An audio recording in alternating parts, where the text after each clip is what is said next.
Hi, how you doing? My name is Majuri Arijaje. I'm a print entrepreneur based out of Philadelphia. Thank you for coming back to my channel. And today we're going to be talking about the different paper types that you can use when you're about to do a print job for your business or for yourself. But before we get started, please like and subscribe if you find any of this information useful. So I know what you're thinking. Why does paper matter? Isn't it all about the design? Well, the answer is no. Paper matters a lot because it's the first impression of what somebody gets once they fill your business card, your brochures, flyers, or whatever marketing medium that you choose. I'm here to tell you about the different paper that you can use when you're making a business card, flyer, brochure, booklets, whatever that you're using to represent your brand.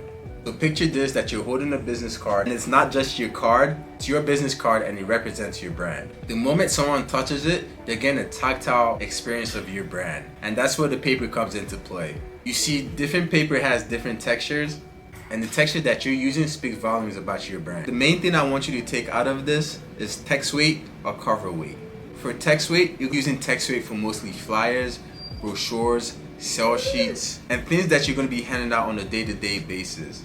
And then one thing I want you to take note of is that most papers start off at 28 pounds and go all the way up to 120 pounds. That goes anywhere from text to cover stock as well. And then if you think about cover stock, you're thinking mostly about business cards, bookmarks, postcards, direct mail, greeting cards, or presentation folders. You want to keep in mind that the higher the number is, the thicker that something is going to be when you're printing it out. So for example, a regular stock paper is usually a 28 pound paper, and that's just your regular uncoated stock, your regular everyday paper printing. And then you have something like the 14 point or 16 point, which you can use to create business cards, which you can use to use your postcards for. You can even use that to do booklets as well. And so the one thing is that you have to remember that you can mix. So when you're creating the booklet, you have to remember that you can mix it up with text and cover stock as well. You have to realize that usually when you're creating a booklet, the cover for that booklet is going to be in a harder stock, usually in like an 100-pound cover, and the inside is going to be and on a lighter stock, usually like 100-pound text. Or if you're trying to save a little bit of money, do it on a 28-pound text and just leave the stock and leave the cover as a 14 point or a 16 point. You can still show that you're sophisticated while saving some money on the inside text pages as well. But just to show you a little bit about what I mean in terms of the lighter stock paper and then the thicker stock paper, as you can tell, this one is a little bit flimsier. This is what we generally use for a regular copy paper. And then we have something like this, which is a little bit thicker and a little bit, it won't bend as easily. As you can see, as it's standing up, it won't bend as easily.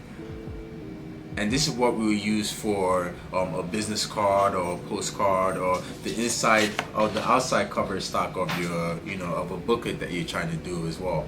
As you can see, I'm creasing it, but it's not really getting creased as much. But this one right here,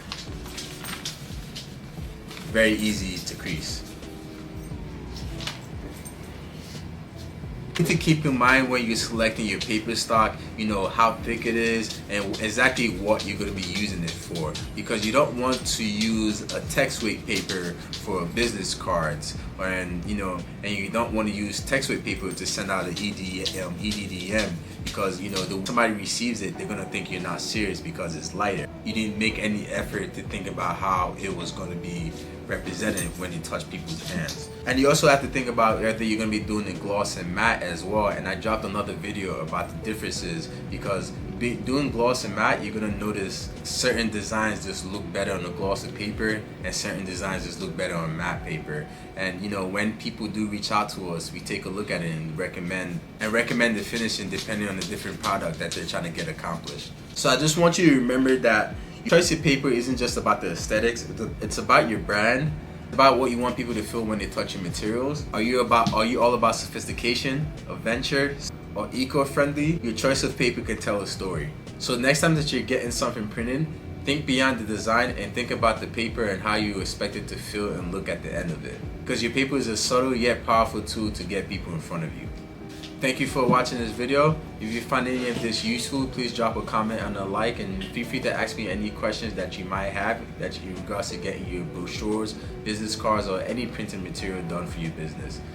And make sure you like and subscribe as well, because it really helps out my channel. Thank you.